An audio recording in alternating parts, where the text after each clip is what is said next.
It was the fall of 1999, and I was up in the Adirondack Mountains in upstate New York in the North Country. And I was actually on a hike, which I love to do. And I noticed that I was not doing so well on what was really sort of a modest hike. I was winded, I was breathing heavily, had to stop far too often. I met with my oncologist, and he said, you have a very rare disease. It only impacts about 10,000 people worldwide, and it's called hairy cell leukemia. I'd never heard of it. You know, I worked in the healthcare industry, but I'd never heard of it, and it sounded scary, and I was petrified. Hairy cell leukemia is a very rare form of leukemia, and it gets its name because the abnormal cells have little projections that actually look like hairs. One of the articles I read said that 2-CDA, the chemotherapy that I took, was successful in putting people into remission and having them stay there for a long time in 86% of the cases. Which is very unprecedented in treating leukemias. I went back to work, and this was pretty amazing when you stop to think about it. I was back on the job 6 weeks after I was diagnosed. And a product made by one of my member companies was largely responsible, overwhelmingly responsible, for bringing me back to health and making my life normal again.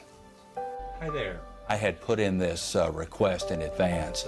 If there's anybody available from the research team, I would love to meet them.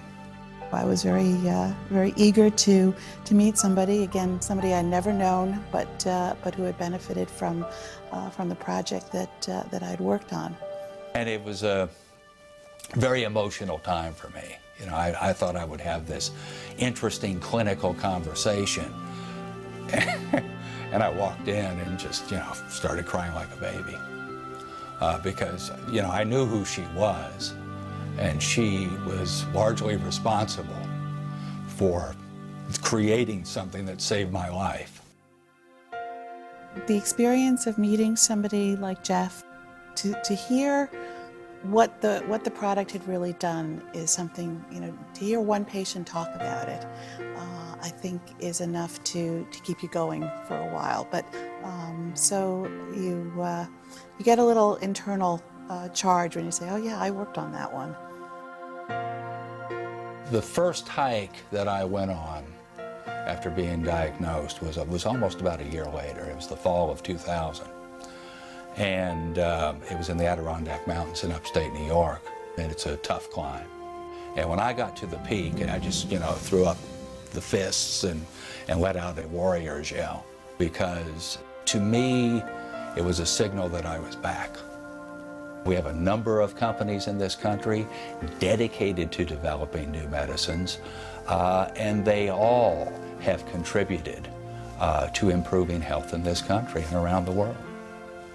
Almost dying and then being brought back by a medicine made by one of the companies I represent made it a very personal thing to me.